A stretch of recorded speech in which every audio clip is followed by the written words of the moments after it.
বন্ধুরা, আমার চন্দ্রপাড়িদের চ্যানেলে সবাইকে স্বাগতম। আশা করি সবাই ভালো আছো।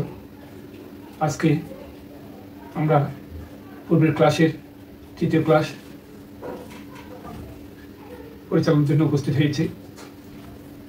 পূর্বের ক্লাসে ছিল এক বর্ণ, দ্বিবর্ণ, চার বর্ণের মিশ্রণের প্রথম ও দ্বিতীয় বলটি। আজকে তৃতীয় বলটি। সবাই বলটি আমি বলবো, খাতায় লিখে নাও। এরপর তালিকালি দিয়ে দেখাবো এবং বাজিয়ে দেখাবো। বলটি হলো গদ্ধি ঘেরে নাগ ধা, গদ্ধি ঘেরে নাগ ধা, গদ্ধি ঘেরে নাগ। এই বলটি সবাই পেয়েছো পূর্বের ক্লাসে। সেটা এই বলটি তাহাই হিসেবে ব্যবহৃত হয় যে কোনো তালের ক্ষেত্রে। গদ্ধি ঘেরে নাগ ধা, গদ্ধি ঘেরে নাগ ধা, গদ্ধি ঘেরে নাগ, এটা যে কোনো তালের ক্ষেত্রে তাহা হিসেবে ব্যবহৃত হবে। অর্থাৎ গদ্ধি ঘেরে নাগটা তিনবার বাজিয়ে ধাতে এসে শেষ করলে, তিনবার বাজিয়ে ধাতে এসে শেষ করলে সবাই এটা তাহা হিসেবে ব্যবহার করতে পারবে। আবার বলছি বলটা, গদ্ধি গদ্ধি দ্বিবর্ণ, ঘেরে নাগ চার বর্ণ এক মাত্রা, গদ্ধি দ্বিবর্ণ এক মাত্রা, ঘেরে নাগ চার বর্ণ এক মাত্রা, ধা এক বর্ণ এক মাত্রা। আবার বলি, গদ্ধি ঘেরে নাগ ধা, গদ্ধি ঘেরে নাগ ধা, গদ্ধি ঘেরে নাগ। এবার আমি বলছি তাহলে দিয়ে দেখাচ্ছি। গদ্ধি ঘেরে নাগ ধা, গদ্ধি ঘেরে নাগ ধা, গদ্ধি ঘেরে নাগ। আবার দেখো, গদ্ধি ঘেরে নাগ ধা, গদ্ধি ঘেরে নাগ ধা, গদ্ধি ঘেরে নাগ। এবার রিংলা বলছি, গদ্ধি ঘেরে নাগ ধা, গদ্ধি ঘেরে নাগ ধা, গদ্ধি ঘেরে নাগ, গদ্ধি ঘেরে নাগ ধা, গদ্ধি ঘেরে নাগ ধা, গদ্ধি ঘেরে নাগ। আশা করি বুঝতে পেরেছ।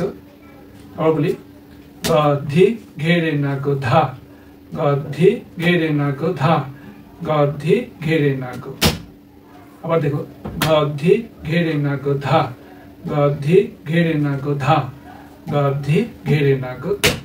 দিগুলো গদ্ধি ঘেরে নাগ ধা, গদ্ধি ঘেরে নাগ ধা, গদ্ধি ঘেরে নাগ, গদ্ধি ঘেরে নাগ ধা, গদ্ধি ঘেরে নাগ ধা, গদ্ধি ঘেরে নাগ। বুঝতে পেরেছো কিভাবে সমালয় এবং দিনলয় তালিকালি দিয়ে দেখাতে হয়। এবার আমি বাজিয়ে দেখাবো। পূর্বের ক্লাসে সবাই গ কিভাবে বাজাতে হয়, ডি কিভাবে বাজাতে হয় সেগুলো দেখাচ্ছি। আমি আবার দেখাচ্ছি। বাম হাতের তর্জনী দিয়ে ছাউনিতে ছোট্ট একটা আঘাত করলে সেটাকে গ বলা হয়। গ গ গ। আর চার আঙ্গুল দিয়ে, ডান হাতের চার আঙ্গুল দিয়ে গাবে আঘাত করলে ধি, গদ্ধি গদ্ধি ঘেরে নাগ, ঘেরে নাগ, ঘেরে নাগ। ঘে ঘে বাম হাতের তিন আঙ্গুল দিয়ে ছাউনিতে জোরে আঘাত করলে সেটা ঘে। আর তিন আঙ্গুল দিয়ে গাবে বাঁধালে, যেটা আমরা টে টে বাঁধাতাম, টে টে টে টে টে টে টে বাঁধাতাম, সেটা দিয়ে এখন সেটা আবার রে হিসেবে আমরা ব্যবহার করবো। ঘে ঘে রে না গ। তর্জনী দিয়ে ছোট ছাউনিতে ছোট একটা আঘাত করলে সেটা গ হবে। ঘে রে না গ। আবার দেখাচ্ছি, গদ্ধি ঘেরে নাগ ধা, গদ্ধি ঘেরে নাগ ধা, গদ্ধি ঘেরে নাগ। তাহলে দেখো যেগুলো বাজাচ্ছি, গদ্ধি ঘেরে নাগ ধা, গদ্ধি ঘেরে নাগ ধা, গদ্ধি ঘেরে নাগ, গদ্ধি ঘেরে নাগ ধা, গদ্ধি ঘেরে নাগ ধা, গদ্ধি ঘেরে নাগ, গদ্ধি ঘেরে নাগ ধা, ঘেরে নাগ ধা, গদ্ধি ঘেরে নাগ। আবার দেখো, গদ্ধি ঘেরে নাগ ধা, গদ্ধি ঘেরে নাগ ধা, গদ্ধি ঘেরে নাগ, গদ্ধি ঘেরে নাগ ধা, গদ্ধি ঘেরে নাগ ধা, গদ্ধি ঘেরে নাগ ধা। আশা করি সমালয় তিনলয় সবাই বাজাতে পারবে। আবার দেখাচ্ছি বলছি, দেখো সমালয় এবং তিনলয়। গদ্ধি ঘেরে নাগ ধা, গদ্ধি ঘেরে নাগ ধা, গদ্ধি ঘেরে নাগ। আবার দেখো, গদ্ধি ঘেরে নাগ ধা, গদ্ধি ঘেরে নাগ ধা, গদ্ধি ঘেরে নাগ।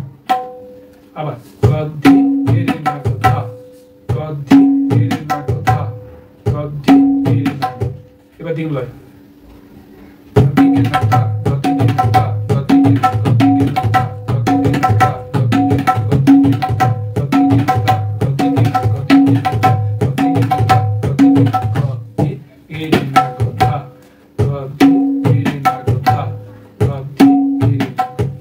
আশা করি বন্ধুরা সবাই বলতে বুঝতে পেরেছে কিভাবে সমালয় ও দিনগুলো বাজাতে হয়। যারা বিগিনার্স তারা আমার পূর্বের ক্লাসটি ফলো করবে এবং আজকে যে কি বাজিয়েছি সেটাও ফলো করবে। আশা করি সবাই অনুশীলন করতে পারবে পাশে বসে বসে। তো আজকে আর নয়, সবাই ভালো থাকো। আমার পরবর্তী ক্লাসে সাথে থাকার জন্য সবাই চ্যানেলটি সাবস্ক্রাইব করে রাখবে এবং আমার ফেসবুক চ্যানেলটি ফলো করে দিয়ে রাখবে।